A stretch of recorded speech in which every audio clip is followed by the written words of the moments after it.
ہمیں گھر بار چھوڑنے پڑیں گے، ہماری بیوی ہم سے علیحدہ ہو جائے گی، والدین ہمیں گھروں سے نکال دیں گے اور مارے پڑیں گی نوجوانوں پر۔ صحیح مسلم کی روایت ہے، حضور کے 2 خطبے ہوتے تھے، آپ درمیان میں تھوڑی دیر کے لیے بیٹھتے بھی تھے جیسے ہم بیٹھتے ہیں۔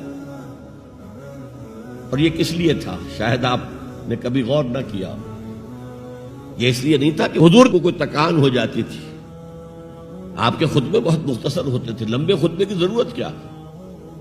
جو سامنے بیٹھے ہیں عربی ان کی زبان ہے، قرآن عربی میں نازل ہوا ہے، حضور کے قلب سے زبان مبارک سے ادا ہو رہا ہے، دلوں کے اندر جا کے اتر رہا ہے، لمبی بات کی ضرورت کیا تھی؟ بہت مختصر خطبے ہوتے تھے، لیکن پھر بھی بیٹھتے تھے۔ کیوں بیٹھتے تھے؟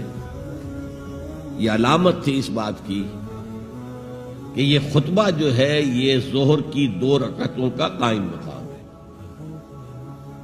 ظہر کی 4 رکعتیں فرض اور جمعے میں رہ گئی 2، بقیہ 2 کے قائم مقام یہ 2 خطبے ہیں۔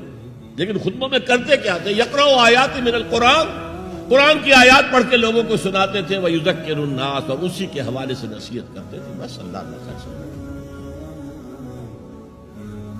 خطبہ نکاح ہے حضور کا، 4 آیتیں اس میں ہیں صرف، ایک سورہ آل عمران کی آیت ہے، ایک سورہ نساء کی آیت ہے، 2 سورہ احزاب کی آیات ہیں۔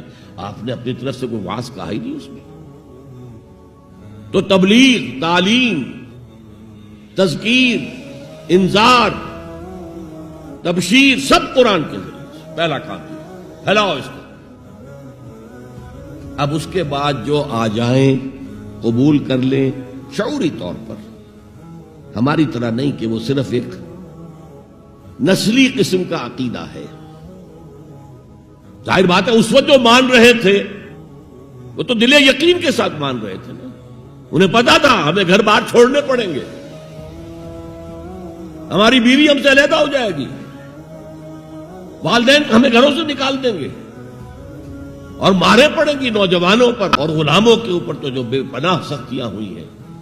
تو ظاہر ہے جب تک یقین دل میں کامل پیدا نہ ہو جائے کوئی بھی زبان نہیں کھولتا تھا کہنے کے لیے کہ اشہد ان لا الہ الا اللہ واشہد ان محمد رسول اللہ۔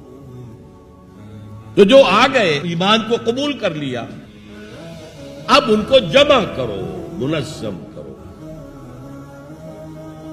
آرگنائزیشن،